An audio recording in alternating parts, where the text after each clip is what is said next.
السلام علیکم ویورز، آج کا پہلا سوال ہے محمد علی خان ہیں چکوال سے۔ وہ کہہ رہے ہیں آج 25 دسمبر ہے، قائد اعظم محمد علی جناح کا یوم پیدائش۔ اس موقع پر آپ سے پوچھنا یہ ہے کہ قائد کے اصولوں اور ہدایات کے کو پس پش ڈالنے کا سلسلہ کب سے شروع ہوا تھا اور ہم اس غلطی کا ازالہ کیسے کر سکتے ہیں؟ محمد علی خان صاحب، پہلی بات آپ جو ذہن میں رکھنے والی ہے وہ ایک بہت بڑے آدمی کا قول ہے بابائے قوم محمد علی جناح کے بارے میں۔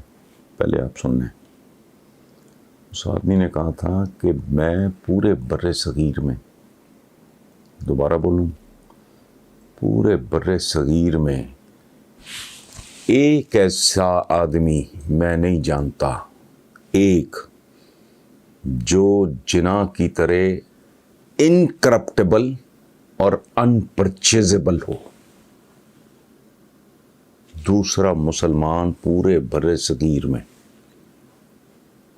یہ میں نے اردو میں ترجمہ کیا ہے، جملہ یہ اوریجنلی انگریزی کا ہے۔ انکرپٹیبل کا کیا کریں گے آپ، جس کو کرپٹ نہیں کیا جا سکتا، اور انپرچیزیبل ایک ایسا شخص جسے خریدا نہیں جا سکتا۔ آپ اندازہ لگائیں، یہ تو حال تھا آپ کے پاس ہیومن مٹیریل کا، آپ کے پاس کس درجے کے، ہم کس ٹائپ کے لوگ تھے، کس قسم کے لوگ تھے۔ اور یہ بات جس نے کی ہے وہ خود بھی ایک ایکسٹراڈنری آدمی ہے، ان کی کچھ ان سے اختلاف کریں، اتفاق کریں، لیکن ڈیفینیٹلی ایک آؤٹ اسٹینڈنگ آدمی۔ یہ جملہ علامہ اقبال نے بولا تھا جب ان کو پالیٹکس میں لیڈرشپ اور یہ وہ اس طرح کی بات کی، انہوں نے کہا نہ، میں خود محمد علی جناح کا سپاہی ہوں، چونکہ پورے بر صغیر میں ایک مسلمان کو نہیں جانتا۔ سو اس سے آپ اندازہ لگا لیں کہ اوریجنلی آپ کے پاس کس قسم کا، ہم کیسے لوگ تھے، کون لوگ تھے، کیا اس کی لمبی وجوہات ہیں۔ کلونیلزم کے بعد جو کچھ ہوا وہ ایک لمبی تاریخ ہے۔ کس ٹائپ کے لوگ ہیں آپ اندازہ لگائیں۔ جو بر صغیر کے سب سے بڑے محسنوں میں ایک سر سید احمد خان، اس کو کون سی گالی نہیں دی آپ نے؟ آج اوقات نہیں ہوتی، پیٹ کاٹ کے 2 نمبر گھٹیا انگلش میڈیم اسکولوں میں بچے پڑھتے ہیں، کسی کو آج تک شرم نہیں آئی کہ جس آدمی نے یہ رستہ دکھایا تھا اس کے بارے میں ہم لوگ کیا کہتے۔ اور a lot of people، ہمیں نہ اپنے دشمنوں کی پہچان ہے نہ اپنے محسنوں کی پہچان ہے۔ سو یہ جو کہنا نا کہ کب، وہ مٹیریل ہی نہیں تھا بیسیکلی۔ یہ جو جملہ ہے منسوب کیا جاتا ہے، اس پہ کنٹروورسی بھی ہے، کچھ کہتے ہیں کہ ایسا کہا تھا، کچھ کہتے ہیں ایسا نہیں کہا تھا، کہ خود جناح صاحب نے کہا تھا کہ میری جیب میں سارے سکے کھوٹے ہیں۔ تو کوئی حیران کن بات نہیں۔ آج یہی رونا، ایک اور سوال میں بھی دیکھ رہا تھا کہ وہ عمران کے حوالے سے بات ہو رہی کہ جی کہا یہ جاتا ہے کہ وہ خود اچھا آدمی لیکن اس کے پاس ٹیم بڑی گئی گزری ہے اور یہ ہے اور وہ ہے۔ ٹیم گئی گزری ہے، ابھی اس نے گھر بنانی ہے، وہ کہاں سے امپورٹ کرے گا ٹیم؟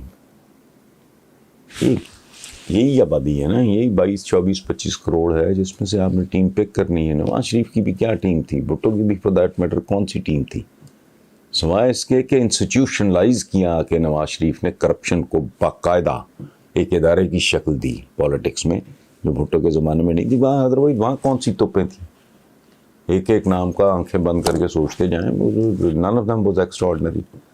میرا خیال ہے کہ جتنا بیڑا غرق بھٹو کی رجیم نے کیا ہے پاکستان کے کسی اور نے کیا ہی نہیں۔ پاکستان میں ایجوکیشن کا ٹیک آف سٹیج پہ انڈسٹری آئی ہوئی تھی، اس کا بیڑا غرق کر دیا۔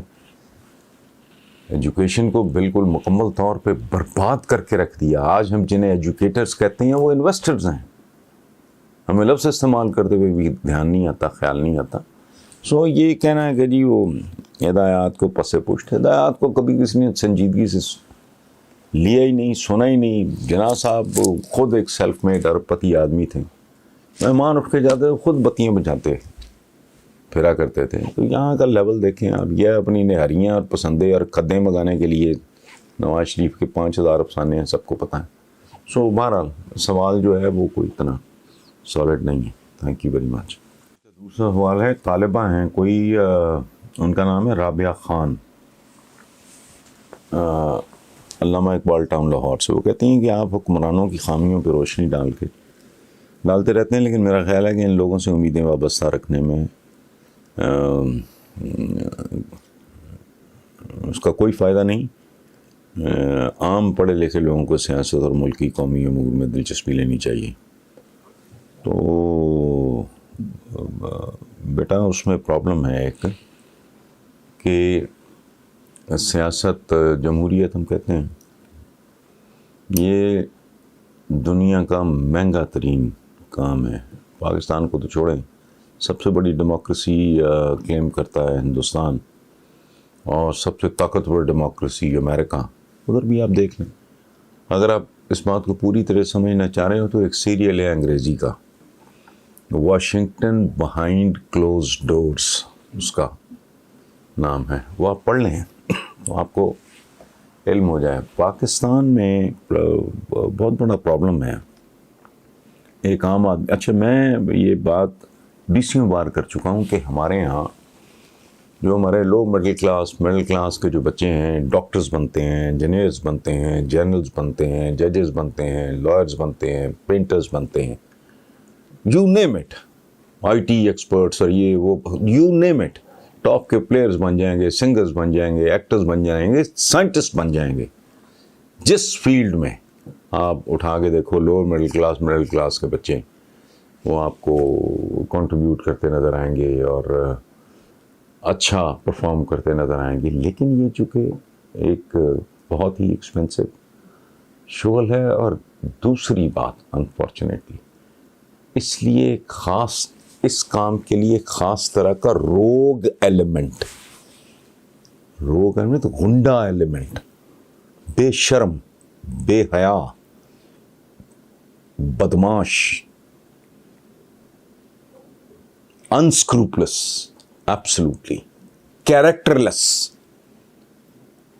خوشامدی، یہ ایک خاص طرح کا گندا اور غلیظ مٹیریل درکار ہوتا ہے، جس کے بارے میں ایک بہت ہی سینئر بزرگ سرائیکی بیلٹ کے سیاستدان تھے، انہوں نے مجھے ایک بار کہا تھا کہ انہوں نے مخاطب کر کے کہا کہ بیٹا ایک بات ذہن میں رکھنا، پاکستان کی سیاست سمجھنی ہو تو صرف 3 لفظ کافی ہیں، اکینہ، تھکینہ، چکینہ۔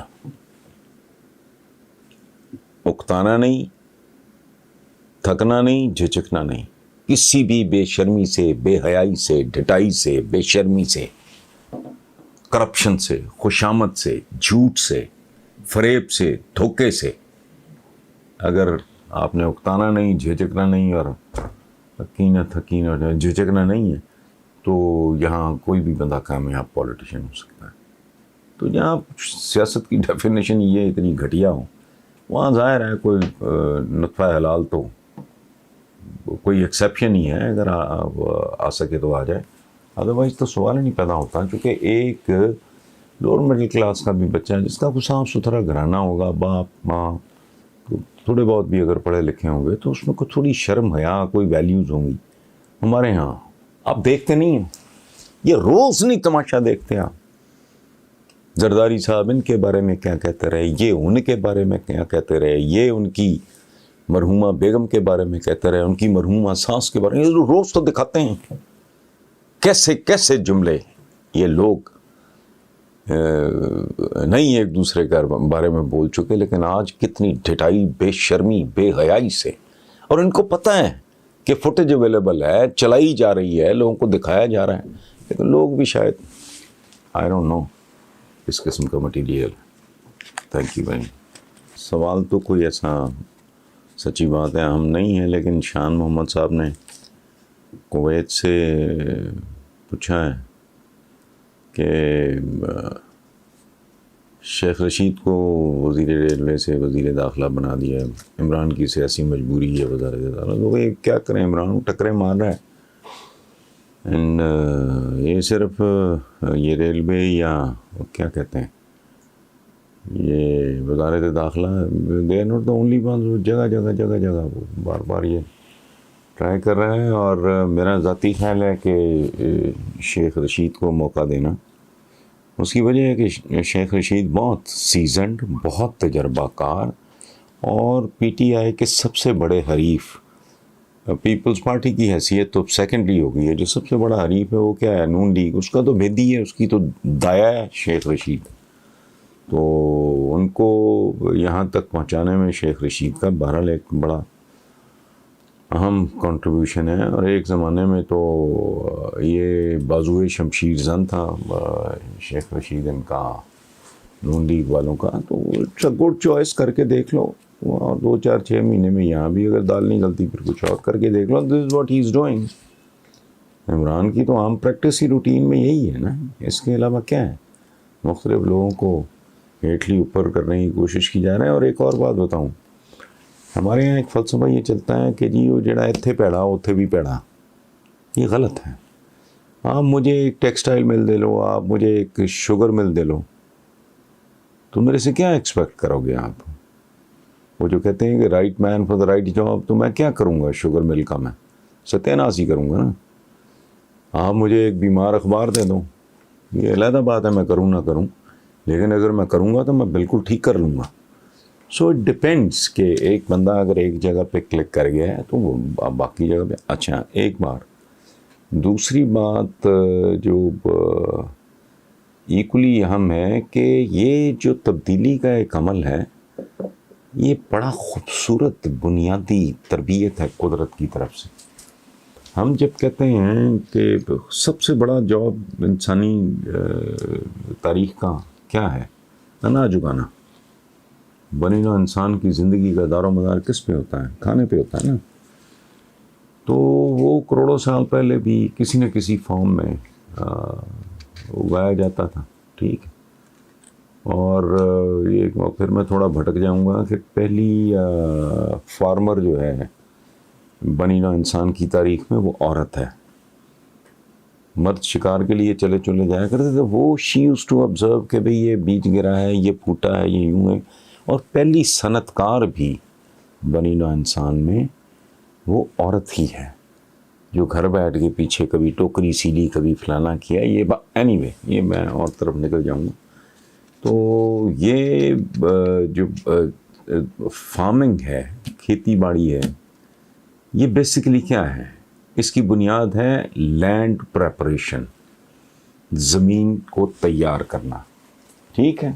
نئی فصل کاشت کرنے سے پہلے زمین کی تیاری کو لینڈ پریپریشن کہتے ہیں انگریزی میں. تو لینڈ پریپریشن ہوتی کیا ہے؟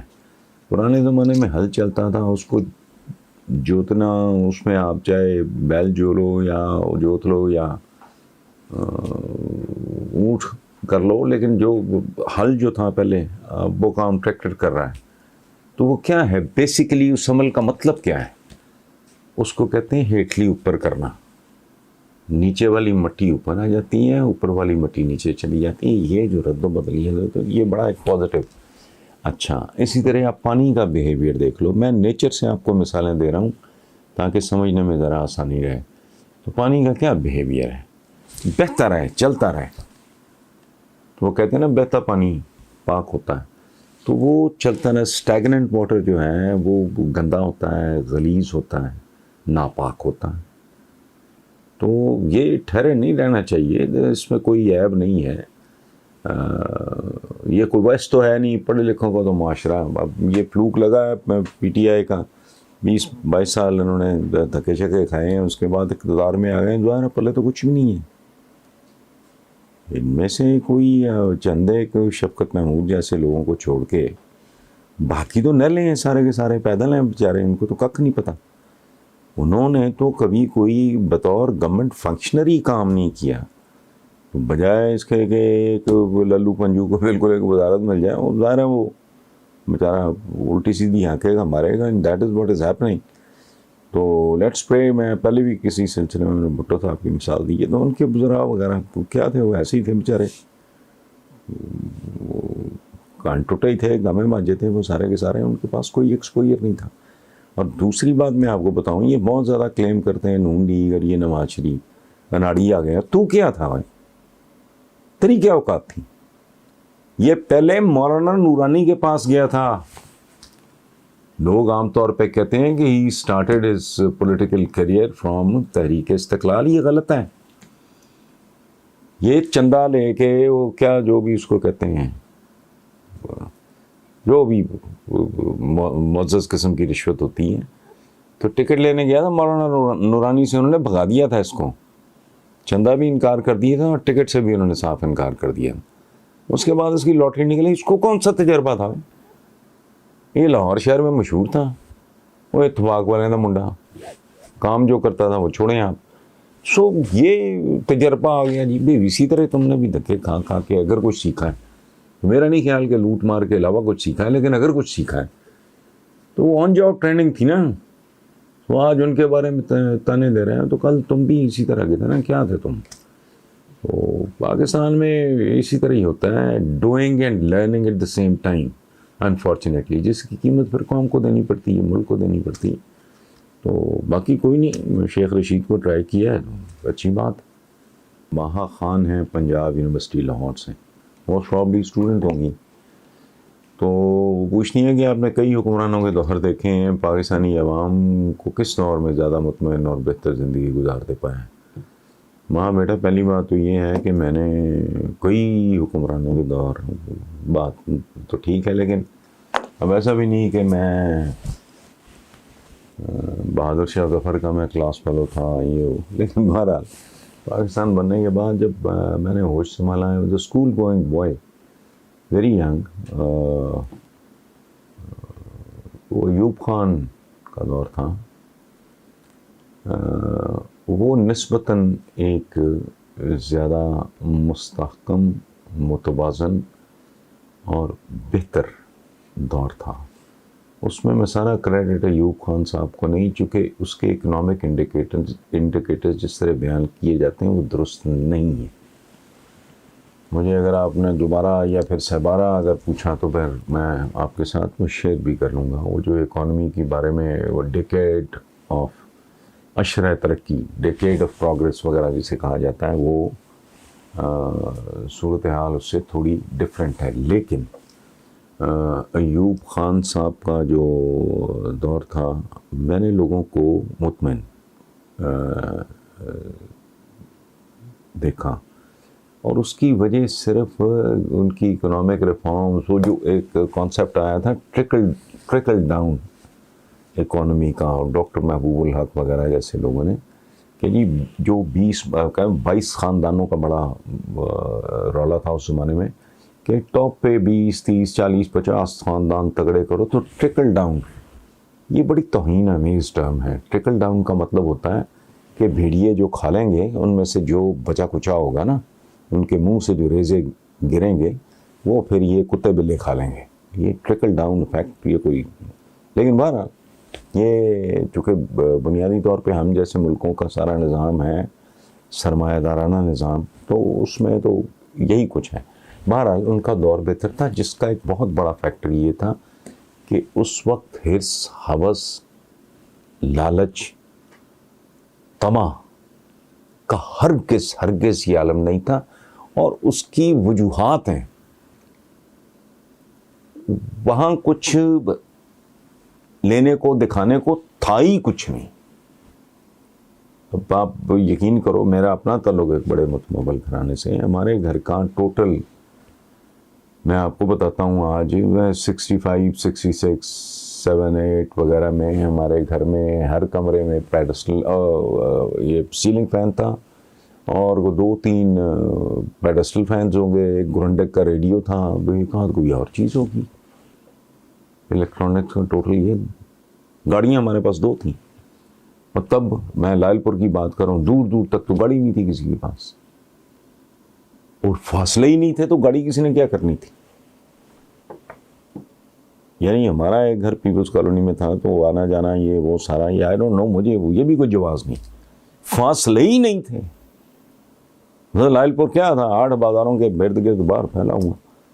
اچھا وہ زمانہ تھا جو سائیکل بھی کرائے پہ ملتی تھی. Can you believe it? Cycle جیسی جو اب کوئی سواریوں میں سواری نہیں ہے, کرائے پہ ملتی تھی. لوگوں میں قناعت تھی, چونکہ تھا کچھ نہیں, کس پہ خرچ کرنا ہے. اب تو یہ جی کہ کس کے گھر میں کتنے ایئر کنڈیشنرز لگے ہوئے ہیں, کون کون سی گاڑی کھڑی ہے, کچھ بھی نہیں.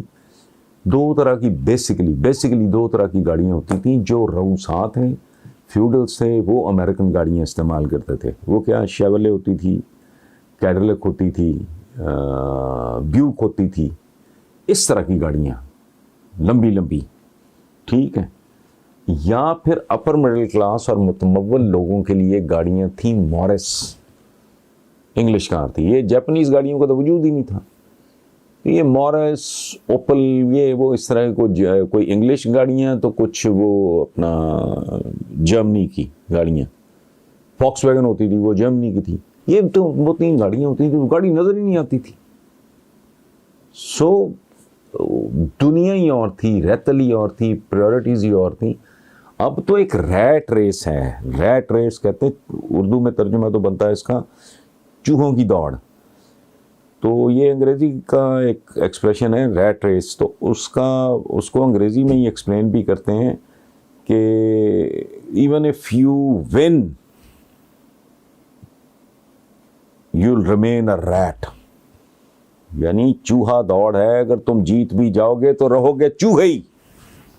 مطلب وہ اتنی وہ لسٹ ہوتی ہے, بھاگے پھرتے ہیں لوگ. کوئی میں اپنے ارد گرد دیکھتا ہوں, لوگوں کو سکھ سکون کا کوئی ہے نہیں. کوئی بندہ تیار نہیں ہے کہ اچھا یار یہاں نا فل سٹاپ لگا دینا, کافی ہو گیا, بچے اچھا پڑ گئے ہیں, ان کے پاس ٹیک آف کے لیے مناسب ریزنیبل ہیں, تو بس ٹھیک ہے, اب آرام کرو, موج کرو. نہیں, بھگے پھرتے ہیں کتوں کی طرح. یہ جو آپ دیکھتے ہو پبلک ریلیشننگ سوسائٹی میں جو ہو رہی ہے, کوئی ادھر بیٹھا ہے, کوئی ادھر بھگا جا رہا ہے, آلویز آن دا رن. تو نہ زرعی معاشرہ ہے یہ, نہ صنعتی معاشرہ ہے یہ, ایک عجیب و غریب طرح کا. بہرحال ایوب خان صاحب, اس کے بعد جو پھر میں نے باقاعدہ بلوغت میں, ہوش میں جو میں نے دیکھا, وہ تھا دور پرویز مشرف صاحب کا, ڈیفینیٹلی. لیکن یہ وہ ادوار ہوتے ہیں جہاں چونکہ ڈنڈا پوری طرح ہاتھ میں ہوتا ہے نا, بندہ ایک مارشل ایڈمنسٹریٹر فیلڈ مارشل ہے یوں, تو وہ آپ مارشل ایڈمنسٹریٹر پرویز مشرف صاحب نے کہلایا نہیں کہلایا, لیکن وہ آل مائٹی. یہ باندر نہیں بیٹھے ہوتے تھے, وہ ایک فرد واحد تھا, وہ اپنے فیصلے کرتا تھا. بڑی بات ہے, جس کو ذہین سمجھتا تھا, بہتر سمجھتا تھا, اس سے مشاورت کر لیتا تھا, اور اللہ خیر صلاح کو, لمبے چوڑے نہیں, ڈنڈا, ٹھیک ہے. ریڈ ٹیپزم کا کوئی رواج نہیں تھا, وہ جو جسے بیوروکریسی کہتے ہیں, اس میں منی بلڈوز کر کے وہ گزر کے اپنا کام کر لیتے تھے. لیکن جسے لانگ ٹرم کہتے ہیں, کبھی آپ غور کرو تو فوجی جو ہمارے ادوار ہیں, ان کے بعد بھی اگر سلسلہ ڈوب گیا, اس کا مطلب ہے کہ وہ کوئی اس کی کوئی مستحکم بنیادیں تھیں نہیں, اس لیے وہ فوراً ہی کرمبل کر جاتا ہے. جب ایک اس طرح کا جو آپ ڈکٹیٹر کہہ لو, میں تو نہیں, میں تو ایوب خان صاحب کی بھی بہت عزت کرتا ہوں, پرویز مشرف صاحب کے ساتھ تو میرا ذاتی تعلق بہت ہے, اور وہ بہت عالی شان اور بہت ہی زبردست آدمی ہے, اس میں کوئی شک نہیں. تو لیکن بہرحال اس طرح کا ہے, it's very difficult to see anything. دور پاکستان کا سب سے خوبصورت تو وہ ہوگا میرے نزدیک, اور اس کے بعد پھر واپسی نہیں ہوگی. وہ اتنا مضبوط, مستحکم اور گہری کھدی ہوئی بنیادوں پہ ہوگا کہ پھر اس میں ریورس کے چانسز تقریباً ناممکن ہو جائیں.